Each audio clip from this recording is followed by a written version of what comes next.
Pessoal, vamos falar sobre a situação na Ucrânia, o que aconteceu nas últimas horas na linha de frente. Vamos falar, evidentemente, sobre a contraofensiva ucraniana em Kherson. Vamos falar também sobre a questão do gás na Europa, que é uma preocupação de todo mundo. Esse vídeo é o nosso vídeo do dia 6 de setembro. Lembra, a gente faz vídeos todos os dias aqui sobre essa guerra, desde o iniciozinho dela. Tem até uma playlist aqui no YouTube, se você quiser ver, acompanhar os vídeos nossos desde o início, né? Essas notícias de hoje foram trazidas por Liberdade Sufoque, Lobo Mal Bom e várias outras pessoas. Obrigado aí ao pessoal que sugeriu as notícias. Obrigado a você que também está assistindo o nosso vídeo. Se você gosta do nosso conteúdo, por favor, deixe o seu like e se inscreva aqui no canal, né? E bom, pessoal, deixa eu fazer só um aviso. Amanhã, dia 7 de setembro, vai haver uma grande manifestação aqui no Rio de Janeiro a favor do Bolsonaro. Vocês estão sabendo. Eu estarei nessa manifestação, vou a Copacabana. Por conta disso, é possível que os vídeos amanhã estejam em horários errados. Eu não consiga produzir o vídeo no horário correto. Então vai ter vídeo, vai ter o vídeo sobre a Ucrânia amanhã, vai ter os vídeos normais do canal amanhã, mas eu não tenho como prometer que vai estar no horário certinho. Vou fazer todo o possível para tudo sair no horário certinho. Mas se acontecer alguma coisa, não fiquem preocupados, é apenas um pequeno atraso. Vai sair o vídeo normal, né? Bom, vamos falar então aqui da situação na Ucrânia, relembrando aqui a linha de frente, começando olhando a linha de frente, houve uma série de ataques de obuses aqui na fronteira, isso não é importante, houve um grande bombardeio em Kharkiv, infelizmente, mais uma vez, os russos atingindo prédios comerciais, sem nenhuma relevância militar, sem nada que tivesse ligação com o exército, com objetivos militares, só mesmo para causar danos nos ucranianos. Muito triste, parece que houve sim mortes, houve feridos. É um prédio residencial esse daqui em Kharkiv, que foi atingido hoje cedo pelos russos, né? Então, infelizmente, isso daí a gente sabe que é parte da estratégia russa, causar danos civis, né? Aqui no leste da Ucrânia, na região aqui da linha de Donbás, os ucranianos continuam surpreendendo. Ontem a gente teve a informação de que os ucranianos tomaram Kodema. Tá vendo essa cidadezinha aqui que está tomada pelos russos aqui no mapa? Parece que a briga já está em Semiriia. Os ucranianos estão avançando aqui. A gente mencionou que há poucos dias atrás também eles livraram totalmente Soledade, ou seja, esse trechinho aqui, esse pequeno trecho que havia sido tomado pelos russos foi retomado pelos ucranianos, e a briga estaria nesses outros vilarejos aqui de Nova Kamianka e Stripivka. Enfim, os ucranianos estão avançando aqui também, não estão avançando só lá em Kherson, não. A gente já falou aqui sobre Ozerny, né, que foi tomado pelos ucranianos. É lógico, essa situação aqui a gente tem que ficar prestando atenção, porque isso aqui é uma cabeça de ponte, os ucranianos conseguiram tomar essa área, mas é importante que eles consigam reforçar, né, e continuar expandindo, porque se ficar só essa área aqui, é muito fácil para os russos retomarem isso daqui nos próximos dias. Eles têm Yampil, tem Lima, então se os ucranianos ficarem parados aqui, eles vão acabar sendo expulsos. Vamos ver o que acontece nos próximos dias. Até aqui a gente não tem notícia deles terem conseguido expandir essa cabeça de ponte que eles têm aqui em Ozerny. Mas, de qualquer forma, só o fato de eles terem tomado a cidade já é bastante significativo. E o fato de haverem também avanços ucranianos nessa região aqui é realmente muito significativo. E a gente vai falar sobre isso quando a gente estiver falando sobre a contraofensiva em Kherson também, né? Houve algumas tentativas russas de avanço, mas a gente não tem nenhuma modificação significativa, apenas tentativas deles aqui, né? Bom, aqui no sul da Ucrânia houve um bombardeio ucraniano aqui em Mykolaiv. Essa coluna negra aqui é um ataque dos ucranianos numa locação lá dos russos, né? Tem uma outra imagem aqui também, bem significativa, né, das tropas russas. Lá deve ser um equipamento, um depósito de munição menor, pegando fogo lá nessa região.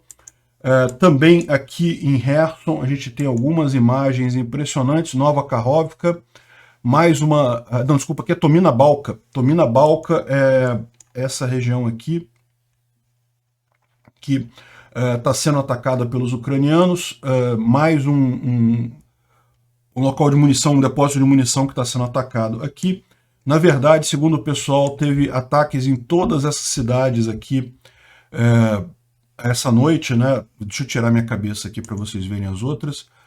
Teve ataque em todos esses lugares aqui. Tomina Balka é essa daqui, mas teve também aqui em Rola Pristan, em Chernobyivka, Darivka, enfim, em vários lugares aqui houve mísseis ucranianos atingindo depósitos de munição, né? E dá para ver bem legal essa explosão da Tomina Balka, não para ver a explosão propriamente, a imagem não ficou essa coisa toda, né? O vídeo está meio de longe, não dá para ver muita coisa, mas dá para ouvir bem, quer ver?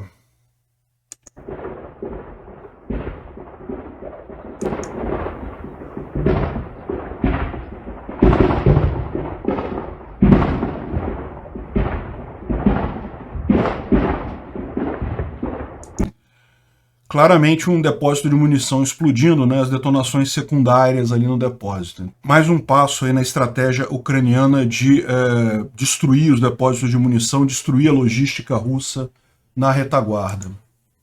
Bom, também teve ataque na ponte de Darivsk, né? A gente falou ontem teve ataque em todas as pontes. A vantagem é que agora a gente tem umas imagens muito bacanas da ponte de Darivsk. Tá vendo? Dá para ver que ela realmente está bastante destruída. A ponte de Darivka é, na verdade, essa pontezinha aqui sobre o rio Ingulets. Lembra, por que é importante essa ponte? Porque, na verdade, ela faz a ligação. O rio Ingulets, ele atravessa, ele corta as tropas russas em duas partes, né? A oeste do Ingulets você tem aqui Kherson e a ponte de Antonivka, e a leste do Ingulets você tem Nova Kakhovka e a represa aqui. Então essa ponte também ela é muito usada pelos russos para transitar munição e equipamento entre os dois lados, e ela está totalmente inutilizável. Dá para ver aqui como é que está a ponte, mas não é só isso, né? Aqui dá para ver, são vários, a imagem da ponte em várias ocasiões, mostrando a deterioração dela seguida, né? E aqui é justamente o que tem de ontem, dia 5 de setembro de 2022. O que houve ontem? A gente falou ontem que teve bombardeio nessa ponte, mas a gente não tinha imagens, né? Então o que a gente vê hoje é que os russos tinham feito aqui uma ponte temporária, aqui um pontão aqui temporário nessa região, e dá para ver que ele está afundado aqui, ou seja, os ucranianos conseguiram destruir o pontão que estava aqui. E, além disso, esses depósitos aqui, que provavelmente estavam guardando munição russa, também foram atingidos ontem. Dá para ver aqui um incêndio grande aqui ainda, né, no momento que foi tirada essa foto por satélite. Então, realmente, dá para ver que os ucranianos também estão destruindo as pontes temporárias nessa região. Isso aqui é um vídeo que foi gravado por russos numa posição abandonada. É um sistema antiaéreo Buk, aqui nessa região aqui, ó, Blahodatne.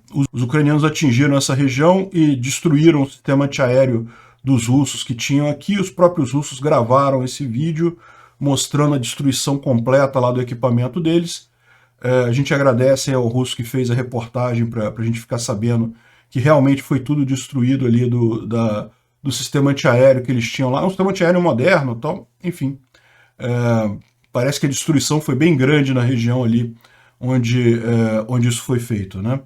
Aqui é uma cidade, um posto russo retomado pelos ucranianos.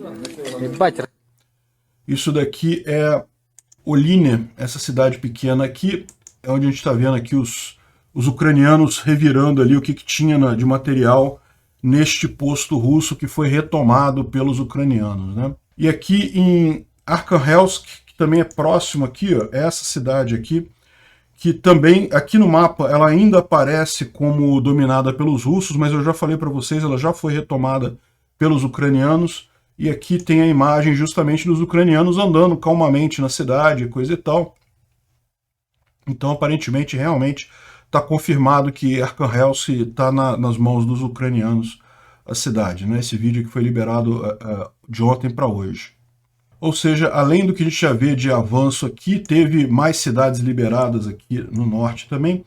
A aviação ucraniana ontem atingiu várias posições aqui, também aqui em Kherson, posições russas, né, para destruir, o que mostra aquilo que a gente mencionou, aqui nessa região os ucranianos estão com superioridade aérea, não tem domínio completo, os russos ainda atuam na região também, mas os ucranianos já estão dominando os céus aqui dessa região.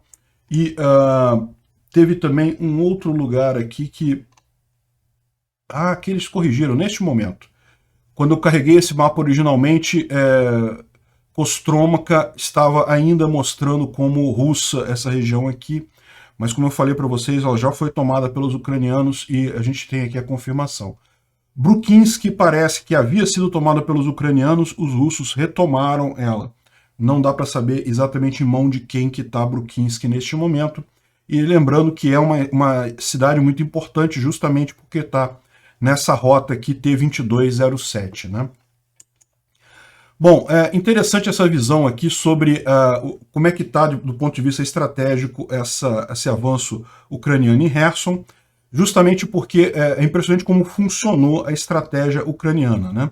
A Rússia botou nessa região aqui todos as melhores formações russas foram colocadas em Kherson justamente para evitar essa ofensiva ucraniana, deixando basicamente no resto do fronte, né, em Donbás e coisa e tal, o pessoal do Wagner, que são os mercenários lá do Putin, e os proxies, que são as, entre aspas, repúblicas separatistas lá, Donetsk e Luhansk, que na verdade são forças russas também, né? Só que são forças russas muito degradadas. O pessoal faz recrutamento, obriga as pessoas da região a irem para o fronte. Enfim, realmente não são forças significativas ali. Então o que está acontecendo é isso, o avanço ucraniano nessa região, a destruição que a Ucrânia está causando aqui é em cima das melhores tropas russas. Isso vai não apenas acabar liberando a região para a Ucrânia, como vai acabar também destruindo essas tropas russas, que são os melhores que eles têm, né? Vai tornar a Rússia realmente incapaz de avançar em outros lugares também. Então, ele menciona aqui a questão do ataque, explica por que os russos não conseguem avançar lá no Donetsk e também por que os ucranianos estão avançando lá também, né? Como eu falei, a gente já tem mais indicação de cidades tomadas pelos ucranianos na região de Donbás. E, no final das contas, ao final dessa contraofensiva ucraniana aqui, que como a gente falou, a expectativa é que leve coisa de 2 meses para retomar toda a região, deve haver, depois que os ucranianos conseguirem furar essa primeira linha de defesa em mais lugares, eles devem avançar relativamente rápido, mas até pegar a cidade de Kherson e Nova Kakhovka, na verdade Nova Kakhovka fica do lado de cá, né, mas tomar Kozatsk e Berislav, isso vai tomar tempo, porque realmente é bastante complexo tomar áreas povoadas, né? Ao final dessa contraofensiva, o exército russo vai estar destruído. As melhores tropas deles, as melhores formações vão estar destruídas, ou capturadas, né? O que significa que, muito provavelmente, o restante das áreas tomadas pelos russos vão cair em seguida muito facilmente. Aqui o Instituto para Estudo da Guerra, ele levanta que a contraofensiva ucraniana tem degradado a logística russa de forma tangível e as capacidades administrativas nas regiões ocupadas, né? A gente falou alguns dias atrás que os governadores eleitos ali pela Rússia, né, escolhidos pela Rússia, não foram eleitos nada, né? Os governadores escolhidos pela Rússia para governar as regiões ocupadas estão todos fugindo, tirando a família dali, e é lógico, as pessoas percebem isso, né? No final das contas é roubada você confiar nos russos, você sabe que aquele governo, aquela região ali vai sumir rapidamente. Inclusive, uma coisa curiosa é isso daqui, né? Lembra que a gente falou sobre os russos estarem emitindo passaportes russos de forma voluntária. Quem quisesse pegar o seu passaporte russo poderia pegar o passaporte russo lá, né? E agora, imediatamente, quem pegou o passaporte russo lá em Melitopol já está recebendo convocação para o exército de Donetsk, a República Revolucionária de Donetsk. Ou seja, no momento que você pegou documentação russa, meu amigo, agora você virou ativo dos russos, vai ter que lutar no exército contra os ucranianos, né? Então, justamente o desespero russo por tropas fazendo esse tipo de coisa. O fato é que os colaboradores russos nessas regiões estão vendo que a situação está se agravando e é cada vez mais difícil eles agirem, conseguirem fazer referendos ou alguma coisa, porque as pessoas estão percebendo que a ocupação é temporária mesmo, né? Eles falam aqui também sobre a contraofensiva ucraniana em Kherson, dizendo que não há nenhuma informação oficial. Então, de novo, lembrando, tudo isso que a gente fala aqui não é oficial, porque justamente os ucranianos estão fazendo segredo sobre isso daí. Mas basicamente ele conta aqui o que a gente falou ontem também sobre os avanços ucranianos em várias cidades por ali. Bom, uma outra notícia curiosa que surgiu ontem é que a Rússia está comprando artilharia da Coreia do Norte, comprando obuses, comprando cargas de artilharia da Coreia do Norte. Isso é uma coisa curiosa, né? Porque eu sempre falei para vocês, a gente sabe que os mísseis de alta tecnologia russos estão em níveis críticos. A Rússia já usou uma grande parte deles, já tá, provavelmente mais de 40% dos mísseis já foram usados, e se você olhar isso sob o aspecto de defesa de todo o território russo, isso já é muito crítico, né? E eles não conseguem repor isso, porque com as sanções eles não conseguem comprar isso. Mas eu sempre falei que, do ponto de vista de cartucho de munição mesmo, cartucho para obus ali, eles têm muitas, têm infinitas munições isso. Tem estoques e mais estoques desse tipo de coisa desde a era soviética. Mas por algum motivo parece que isso está sendo preocupante também. Talvez essa informação de que eles tenham infinitos cartuchos de artilharia talvez não proceda. Para eles estarem comprando da Coreia do Norte, né? Por que eles comprariam isso da Coreia do Norte? Enfim. No final das contas, estão comprando vários cartuchos desses de artilharia da Coreia do Norte para o esforço de guerra. De fato, a gente tem visto menos tiros de artilharia lá na frente de batalha, mas eu digo que isso é provavelmente devido ao ataque ucraniano às linhas de logística russas, né? Então não é que a Rússia não tenha cartuchos, é que esses cartuchos não conseguem chegar na linha de frente para serem usados, né? Mas talvez a gente tenha que rever isso daí. Talvez realmente eles tenham problemas, né? E os ucranianos responderam a essa compra de armas da Coreia do Norte e falando que aqueles que não conseguem se transformar para os padrões da OTAN mudam para os padrões da Coreia do Norte, seja em armas, políticas e padrão de vida, né? Pois é. Eu avisei isso desde o início. A Rússia ela está num caminho para se tornar uma nova Coreia do Norte, 100% dependente da China. A gente vai falar agora sobre justamente a questão do corte do gás na Europa, e isso é algo que vai jogar a Rússia nas mãos da China. A China vai fazer o que quiser com a Rússia, como hoje faz o que quiser com a Coreia do Norte. Esse é o ponto, né? A Rússia interrompeu o fornecimento de gás para a Europa até que sanções sejam suspensas. Eu achei isso digno, achei isso justo. Eles estavam vindo com aquele papinho de que, não, vazou óleo, teve um vazamento de óleo, então a gente cortou e coisa e tal. A gente sabe que não é isso, pelo menos foram honestos dessa vez, falaram, olha só, vamos cortar mesmo, e vamos cortar até as sanções serem revertidas, ou seja, cortaram definitivamente, né? E isso vai ser muito ruim para a Rússia, vai prejudicar muito a Rússia, né? É curioso aqui como é que a Folha de São Paulo, um jornal absolutamente esquerdista aqui no Brasil, o Ocidente é o responsável pela situação ter chegado a tal ponto, lambe o saco do Putin, o pessoal da Folha, né? E botam o Putin rindo aqui, ganhei a guerra agora, cortei o gás da Europa. Esse pessoal é ridículo, esses ussetes aqui, né? Como se isso fosse fazer alguma diferença no final das contas. A Rússia botou até um videozinho aqui, ó, falando sobre o inverno na Rússia, o inverno na Europa, que olha só, vamos desligar o gás, agora a Europa vai congelar, uma nova onda do gelo na Europa e coisa e tal. Olha o desespero dos russos para estarem fazendo isso neste momento, né? É aquilo que eu falei para vocês, o fato de eles estarem cortando gás no verão, ainda é verão, né? O outono entra daqui a pouquinho, mas ainda é verão lá. Para eles estarem cortando gás neste momento, só mostra o desespero dos russos. Eles não aguentam mais manter essa guerra, não conseguem mais aguentar as sanções, e aí tomam essa atitude totalmente desesperada de cortar o gás no verão, quando dá tempo da Europa ainda se preparar para o inverno adequadamente, né?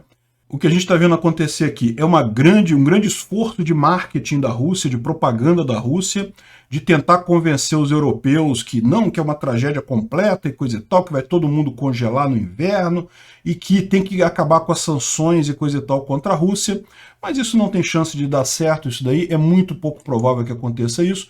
É lógico, a gente está vendo alguns movimentos de protesto, houve esse movimento lá, já tem alguns dias isso, lá na Tchequia, né, na República Tcheca, juntaram pessoas ali protestando contra o valor da conta de luz e coisa e tal, mas é uma minoria pequena. O grosso do povo tcheco sabe da importância de resistir à invasão russa, sabe que se deixar a Rússia ter sucesso na Ucrânia, a Tchequia é uma das próximas ali da lista, está logo ali na fronteira disso daí tudo, ela sabe o que é viver sob regime socialista, sobre o comunismo, então não tenho dúvida nenhuma que isso aqui é um protesto legítimo, tá? Algumas pessoas estão falando, não, que os russos ativaram a rede de infiltrados deles para fazer protesto.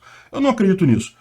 O protesto é legítimo, essas pessoas estão chateadas mesmo com a conta de luz e conta de gás e coisa e tal.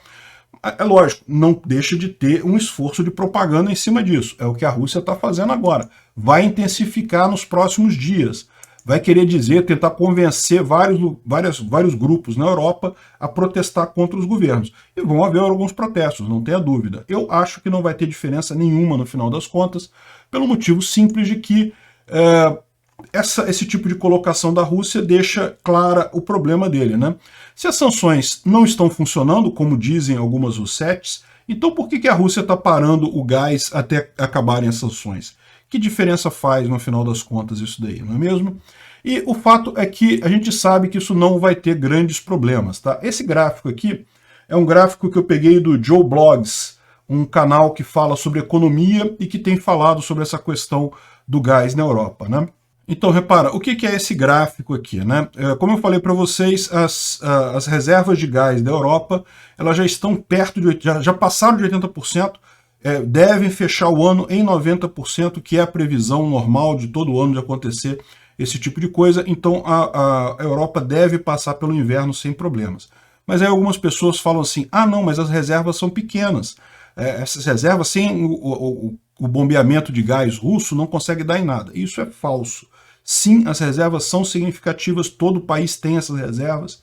Agora, é lógico, tem países que têm mais reservas, outros têm menos reservas. Então, esse gráfico aqui, ele mostra, é um gráfico bastante curioso, que ele mostra quanto tempo durariam as reservas de cada país europeu se a Rússia cortar o gás no dia 31 de outubro. Então, dia 31 de outubro, a gente vai considerar assim, começa o inverno. Então, não tem gás russo no dia 31 de outubro, a Europa tem que viver só com as reservas que ela já tem. Quanto tempo duraria isso? E você pode ver que a Europa como um todo, se tiver 100% dos reservatórios cheios, ela dura até 23 de fevereiro. Veja, 23 de fevereiro ainda é frio, ainda estamos no inverno, é problemático, mas já estamos no final do inverno. E, lógico, isso aqui é contando que eles vão usar apenas as reservas, o que não vai ser verdadeiro. Os Estados Unidos estão suprindo gás para a Europa também através de LNG. Hoje em dia, as necessidades da Europa de gás russo são muito menores do que já foram no passado. Então isso aqui, a gente está falando em caso catastrófico total, não tem nenhum gás novo entrando na Europa a partir do dia 31 de outubro, o que não é verdade. Quanto tempo duraria a reserva, né? Alguns países estão melhores do que outros. Por exemplo, a Tchequia, a própria Tchequia, diz aqui que iria até 1º de abril de 2023, então não deve ter muito problema, porque 1º de abril já é a primavera, já está começando a primavera. A República da Eslováquia também vai bem lá para cima, e outros países aqui, dependendo. Portugal, curiosamente, é que tem reservas pequenas. Portugal já está com 100% das suas reservas feitas, mas duraria só até novembro, até meados de novembro, se fosse cortado o gás no início de outubro, né? Repara que essa barrinha azul aqui, ela diz que é a situação atual, só que a situação atual do dia 9 de julho. É um gráfico que já está meio antigo, né? E como eu falei para vocês, do dia 9 de julho para cá, houve um aumento significativo das reservas de gás na Europa. Elas já estão próximas do máximo lá de 90%. Então elas já estão mais próximas agora dessa barrinha rosa do que da barrinha azul, que era o alerta que eles estavam fazendo lá em julho, né? Então, a situação vai ser ruim, não vou enganar, vai ter aumento de preço, vai ter, certamente, fábricas vão ser fechadas para manter o gás para as residências, mas não vai ser catastrófico. Essa imagem de que a Europa vai congelar e coisa e tal, isso é pura propaganda russa que está querendo fazer, tentar forçar a Europa a abandonar o esforço lá na Ucrânia, né? Então, não creio que vai acontecer isso. Vão haver protestos? Vão, porque realmente para as pessoas vai ficar difícil esse tipo de coisa. Vão haver manifestações, isso é perfeitamente razoável, as pessoas têm o direito de protestar. Existem casos pontuais de bares e pessoas que receberam contas de luzes altíssimas, mas isso não é a regra geral, isso são exceções. A regra geral é, houve aumento na conta? Houve, vai haver aumento na conta sem dúvida alguma, mas não é nada catastrófico, né? Algumas fábricas vão fechar, sim, algumas fábricas vão fechar. Ah, mas vai haver colapso econômico, queda da economia total? Não, não vai acontecer isso. Vão acontecer de algumas fábricas fecharem, né? E como se não bastasse, mesmo considerando alguma coisa assim, tem um outro canal aqui do Anders Puk Nielsen, que é um outro analista militar, mas que também fala de economia, em que ele está explicando que será que essa estratégia russa de cortar o gás tem alguma chance da Europa desistir de apoiar a Ucrânia, ou do Ocidente desistir de apoiar a Ucrânia, abrir mão das sanções? E a conclusão dele é que não tem nenhuma chance disso. Ele passa por, primeiro, se a crise for severa mesmo, porque a verdade é a seguinte, né? Como eu falei, vai haver uma crise, vai ser difícil, vai ser difícil. Vai ser algo realmente severo a ponto da Europa precisar fazer alguma coisa? Não acho, não creio que seja. A Europa vê a Rússia como solução. Por quê? Porque vai ter uma crise, mesmo que tenha uma crise severa, a Europa pode correr atrás de outros países para atender a necessidade de gás deles, né? Os Estados Unidos, como a gente já falou, já está suprindo a maior parte do gás que vinha da Rússia através de LNG. Outros países podem também fornecer LNG para a Europa. Então existem outras soluções. Imaginando que a única solução que a Europa teria seria realmente reaver o gás russo, né? Seria novamente ligar a turbina, e daí, também considerando que a Europa não aceitaria passar por aperto, fazer racionamento e coisa, já estão fazendo, então não vai ter problema nenhum aí. E também que os Estados Unidos concordem com isso, porque, lembra, ali na Europa você tem a OTAN, é uma decisão de vários países que inclui os Estados Unidos. Lembra o caso da turbina? O Canadá chegou a concordar de devolver a turbina para a Alemanha. Os Estados Unidos falou, não vai não. E o Canadá não mandou. Ou seja, por quê? Porque os Estados Unidos, no final das contas, você sabe, ele é o líder desse bloco ocidental. Então, no final das contas, mesmo que tenham muitos protestos e coisa e tal, a menos que os Estados Unidos mudem de posição, e lembra, os Estados Unidos não vão sofrer com essa crise, isso não vai fazer diferença nenhuma, né? E ele coloca ainda que, mesmo supondo que a Ucrânia pararia de brigar em caso de falta de apoio ocidental, que também é falso, né? Enfim, a gente sabia que a Rússia iria usar o gás como arma. Todo mundo sabia, desde o início. Não é à toa que a Europa já fez esse planejamento, já vinha se planejando, já vinha acumulando gás com volumes maiores do que o esperado. Não é à toa que todo esse planejamento de mandar gás natural liquefeito dos Estados Unidos para a Europa, tudo isso foi visto sabendo que a Rússia iria fazer isso. Imaginava-se que a Rússia faria isso mais próximo do inverno, para causar algo pior, né? Para causar uma sensação pior. Com os europeus hoje em dia tendo que usar camisa leve, né? Com calor lá, isso não causa, vídeos como este daqui não causam tanto medo se você está com calor do lado de fora de casa, né? Esse vídeo aqui, colocado, sei lá, no final de outubro, causaria muito mais temor, né, entre as pessoas. Então, tá havendo esse planejamento. O que vai acontecer desse caso aqui? Por que a Rússia vai ser a grande prejudicada dessa história toda? Porque, no final das contas, boa sorte com a sua chantagem em Moscou. E boa sorte fazendo negócio com o mercado europeu em algum momento no futuro. A Rússia está se cortando da Europa, que é o melhor mercado para ela, onde ela consegue vender a maior parte das coisas de lá. Ela está se isolando para sempre. Quem que agora, em sua sã consciência, vai querer fechar contrato com a Rússia de fornecimento de gás, sabendo que a qualquer momento isso pode ser usado como uma arma. Moscou está jogando fora a riqueza em termos de gás e petróleo dele. Ah, pode vender para a China, pode vender para a Índia e coisa e tal? Pode. Vai ser muito mais caro, muito mais difícil, um mercado que não paga tão bem. Enfim, um mau negócio para a Rússia no final das contas. Para a Europa vai ser difícil, mas vamos sair do outro lado. Obrigado por assistir o vídeo até o final. Além de curtir, compartilhar e se inscrever no canal, considere se tornar patrocinador com valores a partir de R$ 1,99. Clique no botão Seja Membro abaixo para saber as condições e vantagens de patrocinar o canal. Mais informações sobre o nosso projeto, visite nossos sites indicados na tela.